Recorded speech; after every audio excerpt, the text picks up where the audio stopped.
ನನ್ನ ಹೆಸರು ಕಾವ್ಯ. ನಾನು ಮತ್ತು ನನ್ನ ಅಕ್ಕ ಇಬ್ಬರೇ ಮಕ್ಕಳು. ನಾನು ಮತ್ತು ಅಕ್ಕ ನೋಡಲು ಅಕ್ಕ ತಂಗಿಯ ಹೋಲಿಕೆ ಇರಲಿಲ್ಲ. ನಾನು ನೋಡಲು ಆಕರ್ಷಕವಾಗಿದ್ದೆ, ಹಾಲಿನಂಥ ಮೈಬಣ್ಣ. ಆದರೆ ನನ್ನ ಅಕ್ಕ ನನಗೆ ತದ್ವಿರುದ್ಧ ಆಗಿದ್ದಳು, ಎಲ್ಲದರಲ್ಲೂ ತದ್ವಿರುದ್ಧವೇ. ನಾನು ಡಿಪ್ಲೊಮಾ ಕೋರ್ಸ್ ಮುಗಿಸಿ ಕೆಲಸಕ್ಕೆ ಹೋಗುತ್ತಿದ್ದೆ. ಅಕ್ಕ PUC ಮುಗಿಸಿ ಹಾರ್ಡ್ವೇರ್ ಶಾಪ್ನಲ್ಲಿ ಬಿಲ್ಲಿಂಗ್ ಕೆಲಸ ಮಾಡುತ್ತಿದ್ದಳು. ಅಮ್ಮ ಕೂಲಿ ಕೆಲಸ ಮಾಡಿ ನಮ್ಮನ್ನು ಓದಿಸಿದ್ದರು. ಅಕ್ಕ ಬರುತ್ತಾ ದಾರಿ ತಪ್ಪಿದ್ದಳು. ಅವಳು ಕೆಲಸ ಮಾಡುವಲ್ಲಿ ಬರುವ ಕಸ್ಟಮರ್ ಜೊತೆ ಹೇಗೆ ಇರಬೇಕೆಂದು ಗೊತ್ತಿಲ್ಲದ ಹಾಗೆ ವರ್ತಿಸುತ್ತಿದ್ದಳು. ನಮ್ಮ ಮನೆಯ ಪಕ್ಕದಲ್ಲಿ ಒಬ್ಬ ಬ್ಯಾಚುಲರ್ ಹುಡುಗ ಬಾಡಿಗೆಗೆ ಇದ್ದ. ಅವನ ಜೊತೆನೂ ಸಲಿಗೆ ಬೆಳೆಸಿಕೊಂಡಿದ್ದಳು. ಅವಳು ನೋಡಲು ಕಪ್ಪಾಗಿದ್ದರೂ ತುಂಬನೇ ಸ್ಟೈಲ್ ಮಾಡುತ್ತಾ ಹುಡುಗರನ್ನು ಆಕರ್ಷಿಸುತ್ತಿದ್ದಳು. ಹುಡುಗರು ಹೇಗೆ ಎಂಬುದನ್ನು ಹೇಳಬೇಕಾಗಿಲ್ಲ ಅಲ್ವಾ? ಒಂದು ಸ್ಮೈಲ್ ಕೊಟ್ಟರೆ ಏನೇನೋ ಕಲ್ಪನೆ ಮಾಡಿಕೊಂಡು ಬಿಡುತ್ತಾರೆ. ಅಮ್ಮನಿಗೆ ಇದರ ಬಗ್ಗೆ ಗೊತ್ತಿದ್ದರೂ ಏನೂ ಹೇಳುತ್ತಾ ಇರಲಿಲ್ಲ. ಏಕೆಂದರೆ ಅವಳನ್ನು ಯಾರು ಮದುವೆಯಾಗುತ್ತಾರೆ, ಅವಳೇ ಹುಡುಕಿ ಮದುವೆಯಾಗಲಿ ಅನ್ನುವ ಪರಿಸ್ಥಿತಿಯಲ್ಲಿ ಇದ್ದರು. ಅಕ್ಕನೂ ಹಾಗೆ ಯಾರು ಸಿಗುತ್ತಾರೆ ಎಂದು ಹದ್ದಿನ ಕಣ್ಣಿಂದ ಹುಡುಕುತ್ತಿದ್ದಳು.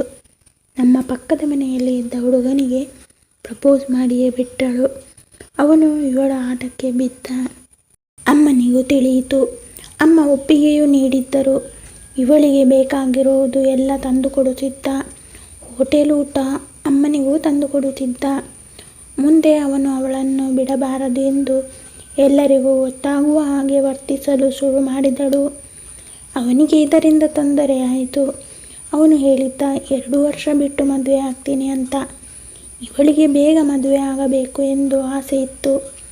ಅವಳು ಮಾಡುವ ವರ್ತನೆಯಿಂದ ಮನೆಯ ಓನರ್ ಅವನಿಗೆ ಬೈದು ರೂಮ್ ಬಿಡುವಂತೆ ಹೇಳಿದ್ದರು.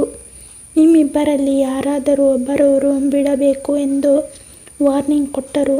ನನ್ನ ಅಕ್ಕನು ಅವನಿಗೆ ಮದುವೆ ಈಗಲೇ ಆಗುವ ಎಂದು ಒತ್ತಾಯಿಸಿದಳು.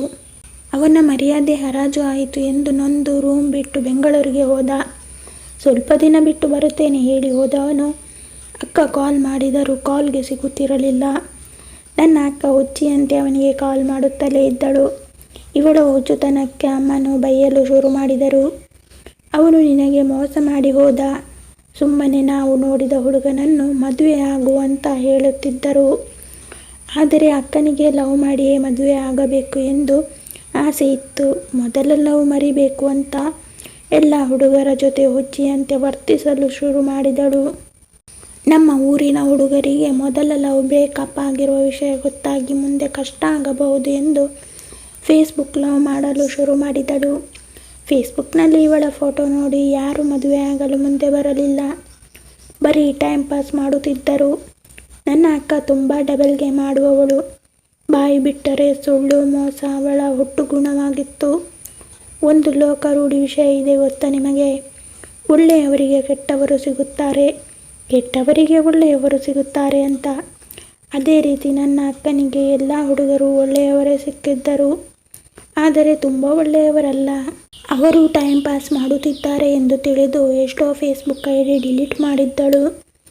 ಅವಳ ಫೋಟೋ ಪ್ರೊಫೈಲ್ಗೆ ಹಾಕಿದರೆ ಯಾರೂ ಮದುವೆಯಾಗಲ್ಲ ಅಂತ ತಿಳಿದು ನನ್ನ ಫೋಟೋ ಪ್ರೊಫೈಲ್ಗೆ ಹಾಕಿ ಅವಳ ಆಟ ಶುರು ಮಾಡಿದಳು.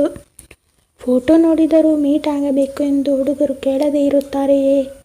ಹೀಗೆ 3 ಹುಡುಗರು ಮೀಟ್ ಆಗಿ ಬ್ಲಾಕ್ ಮಾಡಿದ್ದು ಆಗಿತ್ತು. ಇನ್ನೊಬ್ಬ ಬಕ್ರನಿಗೆ ಮರಳು ಮಾಡಿ ಅವನಿಗೆ ಬೇಕಾದದ್ದು ಇವಳೆ ಕೊಟ್ಟು ಬಲೆ ಬೀಸಿದಳು. ಮೀಟ್ ಆಗುವ ಮೊದಲು ಅವನಿಗೆ ಬೈಕ್ ತಗೊಳ್ಳಲು ಹಣವನ್ನು ಕೊಟ್ಟಿದ್ದಳು. ನಾನು ಕೊಡಿಸಿದ ಬೈಕ್ನಲ್ಲಿ ಬರಬೇಕು ಎಂದು ಹೇಳಿ ಮೀಟ್ ಆಗಲು ಹೋದಳು. ಹುಡುಗರಿಗೆ ಸಹಾಯ ಮಾಡಿದರೆ ಪ್ರೀತಿ ಮಾಡುತ್ತಾರೆ ಎಂದುಕೊಂಡಿದ್ದಳು. ಅವನು ಮೀಟ್ ಆದ ಮೇಲೆ ಶಾಕ್ ಆಗಿ ಕೇಳಿದ, ಪ್ರೊಫೈಲ್ ಫೋಟೋ ಯಾರದ್ದು ಎಂದು. ತಂಗಿ ID ಅದು, ನಾನು ಯೂಸ್ ಮಾಡುತ್ತಿದ್ದೆ, ನೀವಂದರೆ ತುಂಬ ಇಷ್ಟ ಎಂದು ಅವನನ್ನು ಮರಳು ಮಾಡಿದ್ಲು. ಅವನಿಗೆ ಏನು ಮಾಡುವುದು ಗೊತ್ತಾಗದೆ ಅವನು ಒಂದು ದಿನ ಹೇಳಿಯೇ ಬಿಟ್ಟ, ನನ್ನ ಮನೆಯಲ್ಲಿ ನಿನ್ನ ತಂಗಿಯನ್ನಾದರೆ ಮದುವೆ ಆಗುವಂತ ಹೇಳಿದ್ದಾರೆ ಎಂದು. ಅದನ್ನು ಕೇಳಿ ನನ್ನ ಅಕ್ಕ ಕೋಪದಿಂದ ರೇಗಿದಳು. ನಾನು ಕೊಟ್ಟ ಹಣ ವಾಪಸ್ಸು ಕೊಡು ಎಂದು ತುಂಬ ಗಲಾಟೆ ಮಾಡಿ ಅವರ ಮನೆಗೂ ಹೋಗಿ ಬೈದು ಬಂದಳು. ಅವನು ಹಣ ಕೊಡುವ ಹಾಗೆ ಮಾಡಿದಳು. ಇಷ್ಟಾದರೂ ಮದುವೆ ಹುಚ್ಚು ಬಿಡದ ಅವಳು ಫೇಸ್ಬುಕ್ನಲ್ಲಿ ಅವಳ ಆಟ ನಿಲ್ಲಿಸಲಿಲ್ಲ. ಬಕ್ರನನ್ನು ಹುಡುಕುತ್ತಾ ಇದ್ದಳು. ಸಿಕ್ಕೇ ಬಿಟ್ಟ ಇನ್ನೊಬ್ಬ ಬಕ್ರ. ಅವನು ಒಬ್ಬನೇ ಮಗ. ಅಪ್ಪ ಇಲ್ಲ, ಅಮ್ಮ ಒಬ್ಬರೇ ಇದ್ದರು. ಇವನನ್ನು ಬಿಡಬಾರದು ಎಂದುಕೊಂಡು ಅವಳ ಆಟ ಶುರು ಮಾಡಿದಳು.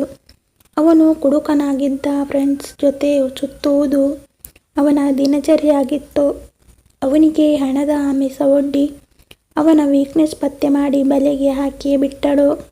ಪ್ರಪೋಸ್ ಮಾಡಿದಳು. ಅವನು ನನ್ನ ಫೋಟೋ ನೋಡಿ ಒಪ್ಪಿದ್ದ.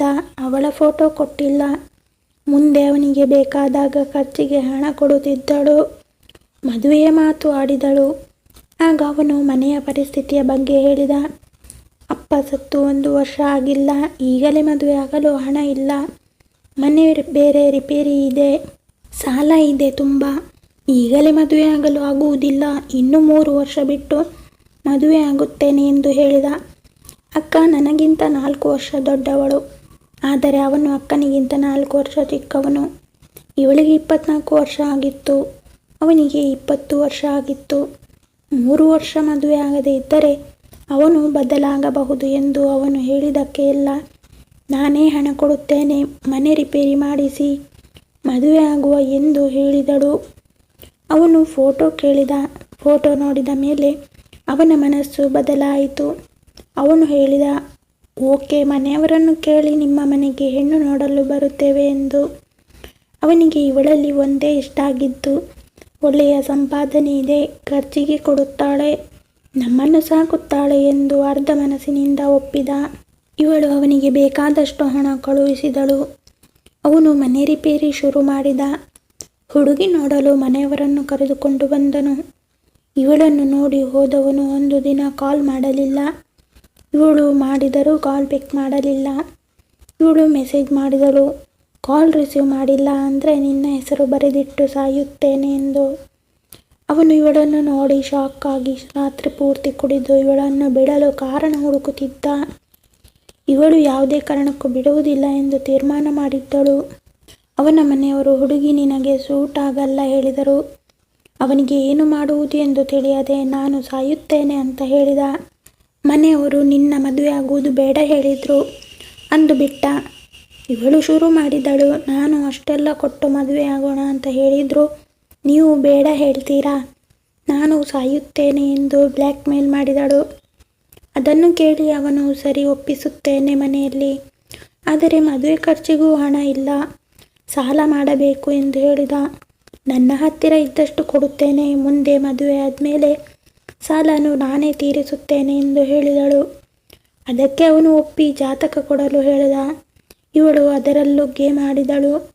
ಮೊದಲೇ ಇವಳು ಬೇರೆ ಕಡೆ ಜಾತಕ ತೋರಿಸಿ ಹೊಂದಾಣಿಕೆ ಆಗಲ್ಲ ಅಂತ ಗೊತ್ತಾಗಿ ಅವನ ಜಾತಕಕ್ಕೆ ಹೊಂದಿಕೆ ಆಗುವ ಹಾಗೆ ಇವಳ ಜಾತಕ ಬರೆದು ಕೊಟ್ಟಳು. ಇವಳ ಖರ್ಚಿನಲ್ಲೇ ಮದುವೆ ನಡೆಯಿತು. ಇವಳು ಯಾವುದೇ ರೀತಿಯ ಸಂಸ್ಕಾರ, ಮನೆ ಕೆಲಸನೂ ಕಲಿತವಳಲ್ಲ.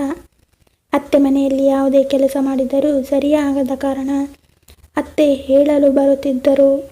ಅತ್ತೆಗೆ ಬೈದು ಗಂಡನ ಜೊತೆನೂ ಏನೇನೋ ಹೇಳಿ ತಾಯಿ ಮಗ ಜಗಳ ಮಾಡುವ ಹಾಗೆ ಮಾಡುತ್ತಿದ್ದಳು. ಅವನು ನೈಟ್ ಕೆಲಸಕ್ಕೆ ಹೋಗುತ್ತಿದ್ದ, ವಾಚ್ಮ್ಯಾನ್ ಆಗಿ. ಮದುವೆ ಆದ ಮೇಲೆ ಕೆಲಸ ಬಿಟ್ಟ. ಇವಳು ಕೆಲಸಕ್ಕೆ ಹೋಗುತ್ತಿದ್ದಳು. ಮನೆ ಖರ್ಚು ಅವಳೇ ನೋಡುತ್ತಿದ್ದಳು. ಅವಳು ಕೆಲಸ ಮಾಡುವಲ್ಲಿ ಹೆಚ್ಚು ಹಣ ಸಿಗುತ್ತಿತ್ತು. ಬೇರೆಯವರ ಹಣ ವಿಷಕ್ಕೆ ಸಮಾನ ಅನ್ನುವುದು ಅವಳಿಗೆ ಗೊತ್ತಾಗುವ ಕಾಲ ಮುಂದೆ ಬರುತ್ತದೆ. ಮುಂದಿನ ಭಾಗದಲ್ಲಿ ಹೇಳುತ್ತೇನೆ. ವೀಕ್ಷಕರೇ, ಈ ಕಥೆಯ ಉಳಿದ ಭಾಗ ಬೇಕು ಎಂದಾದರೆ ಕಮೆಂಟ್ ಮಾಡಿ ತಿಳಿಸಿ. ಧನ್ಯವಾದಗಳು ಸ್ನೇಹಿತರೆ. ಈ ಕಥೆ ಇಷ್ಟ ಆಗಿದ್ದರೆ ಲೈಕ್ ಮಾಡಿ, ಶೇರ್ ಮಾಡಿ, ಸಬ್ಸ್ಕ್ರೈಬ್ ಮಾಡೋದನ್ನು ಮರಿಬೇಡಿ.